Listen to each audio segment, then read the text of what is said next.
Allons-nous continuer de pleurer sans réagir? Allons-nous céder un tel désastre, une telle ruine à nos enfants, en nous justifiant toujours par le rôle réel, c'est vrai, joué par les autres dans cette déchéance? On n'a jamais vu un parent d'enfant handicapé échanger son enfant avec celui de son voisin. Jamais. Nous devons prendre soin de notre Afrique. Ce n'est pas une option, c'est une obligation. Mais si cela ne doit pas plaire à certains d'entre nous, il faut reconnaître que malgré la bonne volonté affichée, personne, ou presque, ne prend l'initiative de changer les choses. On regarde. Personne ne se dit, voici le rôle que je souhaite jouer pour faire évoluer la situation dans le bon sens. Voici le changement que je souhaite impulser. Un peu comme si on attendait un messie venu d'une autre galaxie pour nous sortir de cette misère dans laquelle nous vivons. Personne ne viendra sauver l'Afrique. Personne ne viendra se préoccuper de l'héritage que nous allons léguer à nos nombreux enfants et petits-enfants. Seul l'Africain est maître de son destin. Il doit le comprendre. Ce n'est pas quelqu'un d'autre, c'est nous. Les discours très flatteurs sur l'aide que les autres nous apporteront sont des leurs. Et on doit le répéter régulièrement. Des leurs. Celui qui vient nous voir vient pour son intérêt. Et c'est logique. C'est à nous de protéger nos intérêts. Personne ne vient parce qu'il nous aime. Personne. Personne ne prend son avion pour venir chez nous en disant je vais les aider, ces pauvres nègres. Non. Celui qui dit ça, ayez le courage de lui dire en face, on en a marre, arrêtez de nous mentir.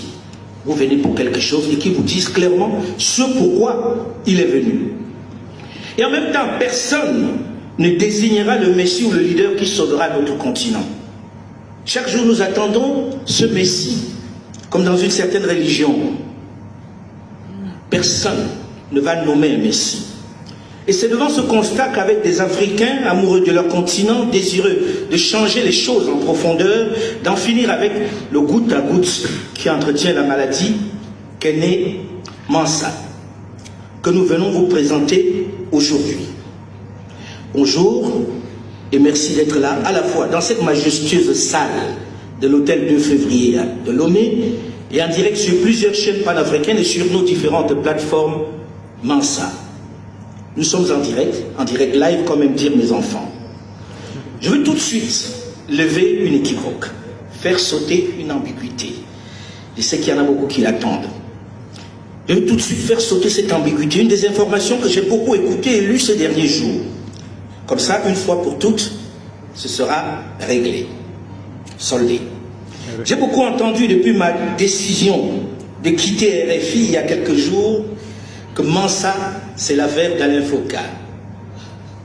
Que Alain Foka a démissionné de RFI pour créer et se consacrer à Mansa. Ça, c'est pour les plus gentils. Mais quel honneur! Quel honneur! Seulement, Mansa dépasse largement mon petit être. Mansa, c'est l'affaire de 15 personnes. 15 subsahariens profondément amoureux de l'Afrique qui ont décidé de créer un espace, un outil structuré pour pouvoir, ensemble, repenser l'Afrique. Même si j'en suis la figure visible, Mansa n'est pas l'affaire d'Alain Foka. Du tout. J'en suis un membre fondateur au même titre que les 15 autres personnes ici autour de moi. Ceux qui y voient le projet de la seconde partie de ma carrière devraient, je vous prie, attendre encore quelques semaines pour que je vous présente à faux le projet média qui est le mien. Il faut plutôt chercher de ce côté-là.